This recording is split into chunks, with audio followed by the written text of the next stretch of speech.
¿Qué tal? Buenas noches, soy Esteban Isidoro de la Luz. Voy a hablar sobre el motor eléctrico. El motor eléctrico es un dispositivo que convierte la energía eléctrica en energía mecánica de rotación por medio de la acción de los campos magnéticos generados en sus bóbinas.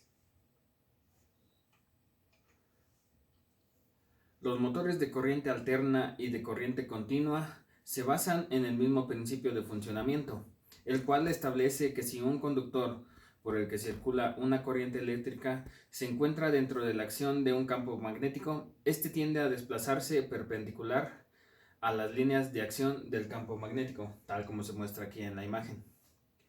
En los motores, la electricidad crea campos magnéticos opuestos entre sí. Los campos opuestos a la vez que circula la electricidad, que provocan que la parte giratoria de este se mueva. Como estamos viendo aquí, el desplazamiento va a ser de arriba hacia abajo. ¿Okay? A grandes rasgos podemos decir que donde exista electricidad habrá magnetismo y viceversa, y que la polaridad de un objeto se puede alterar haciendo circular la electricidad en una u otra dirección a su alrededor. Continuamos con las partes que componen un motor. Tenemos el estator, el ventilador, la placa de características, la carcasa, el bobinado, que es el que está dentro del motor, los rodamientos, el eje, la placa de bornes o la placa donde van conectadas las líneas de entrada del motor. Tenemos aquí el estator. El estator es el elemento que opera como base, permitiendo que desde ese punto se lleve a cabo la rotación del motor.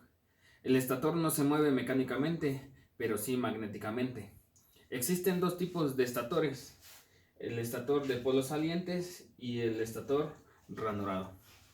El estator está constituido principalmente de un conjunto de láminas de acero al silicio, al cual se le llama paquete, que tienen la habilidad de permitir que pase a través de ellas el flujo magnético con facilidad.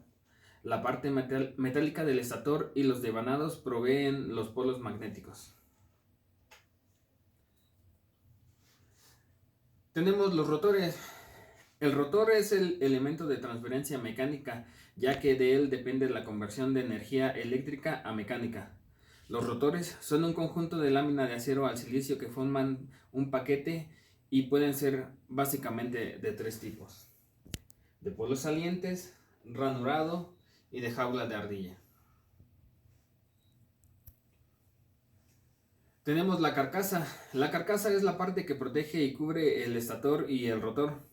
El material empleado para su fabricación depende del tipo de motor, de su diseño y de su aplicación.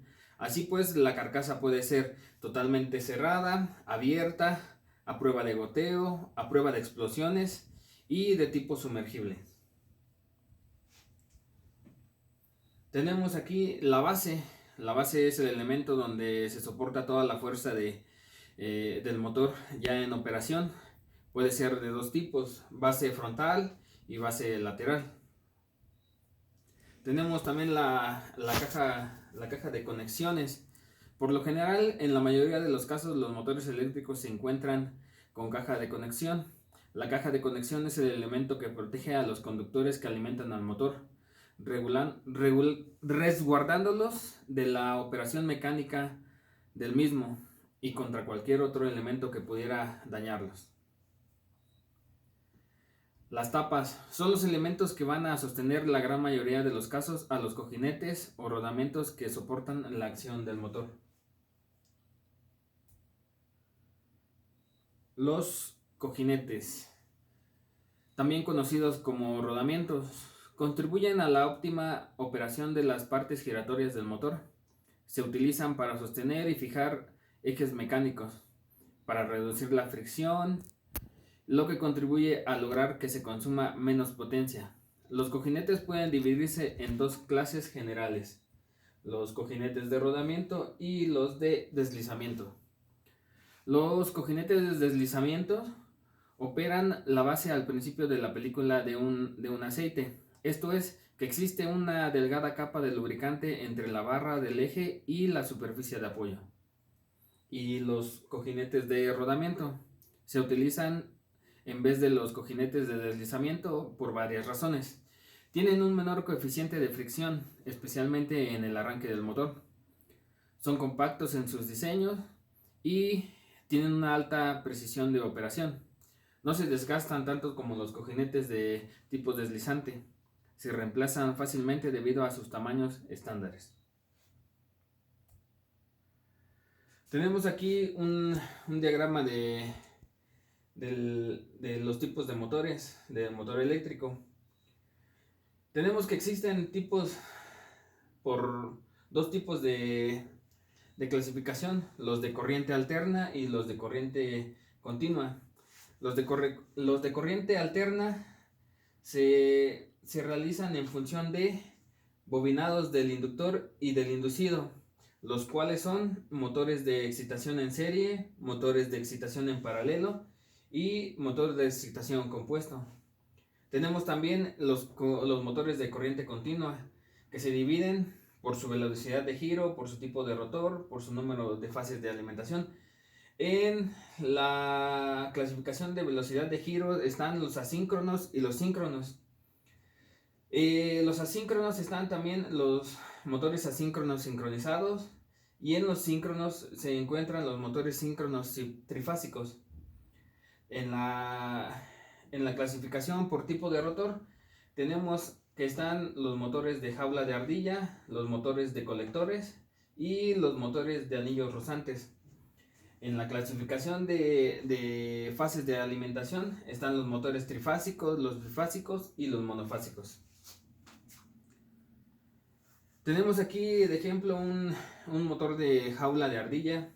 Tenemos aquí los componentes que son la tapa del ventilador, o conocida como tapa deflectora, el ventilador, la tapa trasera de lo que sería la carcasa del motor. Tenemos por aquí en esta parte el rodamiento, que también se encuentra en la parte delantera, lleva dos en cada lado.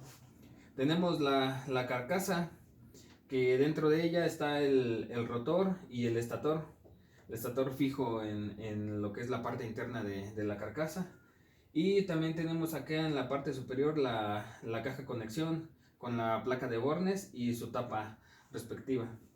Tenemos también aquí de este lado algunos componentes, como son la tapa delantera, y aquí que es una tapa de acoplamiento. El motor de rotor de jaula de ardilla, también llamado rotor en cortocircuito, es el más sencillo y el más utilizado actualmente. El núcleo del rotor está construido de chapas estampadas de acero al silicio, en el interior de las cuales se disponen unas barras, generalmente de aluminio moldeado a presión. Las barras del devanado van conectadas a unos anillos conductores denominados anillos extremos. El bobinado así dispuesto tiene forma de jaula de ardilla, así como lo vemos aquí, que es parecido a la jaula de una ardillita. Y pues hasta aquí mi explicación. Muchísimas gracias.